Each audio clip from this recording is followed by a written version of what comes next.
स्वादशास्त्र recipe या YouTube चॅनलवर आपणा सर्वांचे मनापासून खूप खूप खूप स्वागत.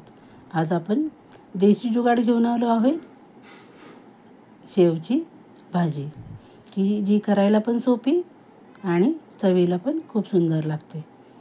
कमी वेळेत, कमी साहित्यात आणि सर्वांना आवडेल असे. जेव्हा भाजीला काही नसेल तेव्हा तुम्हीही करू शकता, सर्वजण आवडीने खातील. हे बघा किती सुंदर दिसतीये, चव पण एकदम भन्नाट लागते. शेव तुम्ही कुठली पण घेऊ शकता जी तुमच्याकडं अवेलेबल असेल. मी इथे गाठी शेव घेतली आहे, त्याची खूप सुंदर होते. माझ्या चॅनलला आपण अजूनही सबस्क्राईब केलं नसेल तर प्लीज माझ्या चॅनलला लाईक करा, सबस्क्राईब करा आणि शेअर करा. आणि जे बेल आयकॉनचं बटन आहे ते दाबायला अजिबात विसरायचं नाही, जेणेकरून नवीन अपडेट तुम्हाला मिळत राहतील. आज आपण शेवभाजीची रेसिपी पाहणार आहोत, जी की करायला एकदम सोपी, कमी साहित्यामध्ये. सर्वप्रथम आपण कांदा परतून घेतला आहे सोनेरी रंग येईपर्यंत. मी जरा कांदा जास्तच परतते, कारण मला कच्चा कांदा आवडत नाही. कांदा, लसूण, खोबरं ह्याचं मी वाटण करून ठेवलं होतं, ते आपण वाटण घालून व्यवस्थित परतून घेणार आहोत.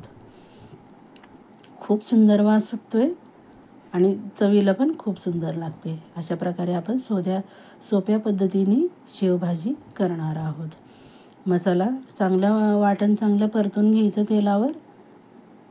परतलं म्हणजे भाजीला चव छान लागते. अशा प्रकारे सर्व व्यवस्थित हलवून घ्यायचं आहे. त्यानंतर एक मी छोटासा टॉमॅटो टाकला आहे. टॉमॅटोने खूप छान चव लागते म्हणून टाकला आहे. ऑप्शनल आहे, तुम्हाला जर नसेल आवडेल तर तुम्ही नाही टाकलं तरी चालेल. त्यानंतर आपण व्यवस्थित सर्व परतून घेणार आहोत. टॉमॅटोने घट्टसरपणा येतो आणि चव पण छान लागते. अशा प्रकारे आपण सर्व साहित्य परतून घेतो आहे. खूप सुंदर होते शेवभाजी. भाजीला काही ऑप्शनल नसेल तेव्हा तुम्हीही करू शकता.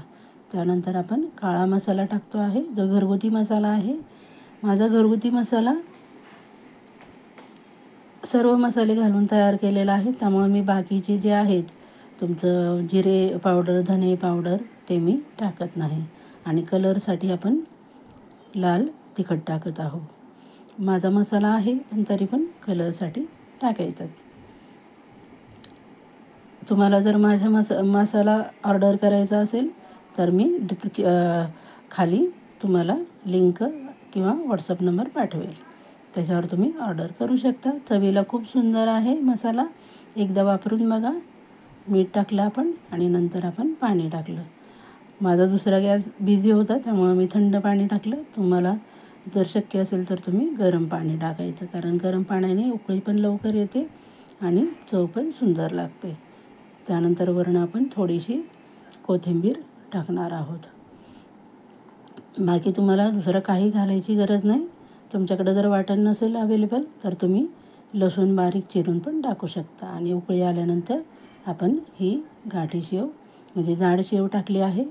तुम्हाला जर बारीक शेव टाकायची असली ती पण तुम्ही टाकू शकता. उकळी आली की गॅस बंद करायचा आणि नंतर टाकायचं. पण मला घट्टसर हवी होती म्हणून मी थोडा 1 मिनिट उकळून घेणार आहे.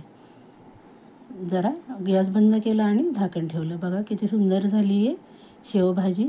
सर्वांना खूप आवडेल. वेगळी अशी चटपटीत, तोंडाला चव येण्यासाठी तुम्ही शेवभाजी भाकरीबरोबर खाऊ शकता, चपातीबरोबर खाऊ शकता किंवा भाताबरोबर पण खाऊ शकता. खूप सुंदर चव लागते. भाजी पण खूप सुंदर होते, कमी मसाल्यामध्ये आणि कमी साहित्यामध्ये. जे तुमच्याकडे अवेलेबल आहे ते तुम्ही वापरून करू शकता. बघा किती सुंदर वास तर एवढा सुंदर आला ना, हा मस्तच. त्यानंतर आपण टेस्ट करणार आहोत भाजी कशी झाली आहे. बघा किती सुंदर झाली शेवभाजी. दिसते की नाही सुंदर शेवभाजी. तुम्हाला जर माझी रेसिपी आवडत असेल तर प्लीज लाईक करा. माझी रेसिपी शेवटपर्यंत पाहिल्याबद्दल धन्यवाद.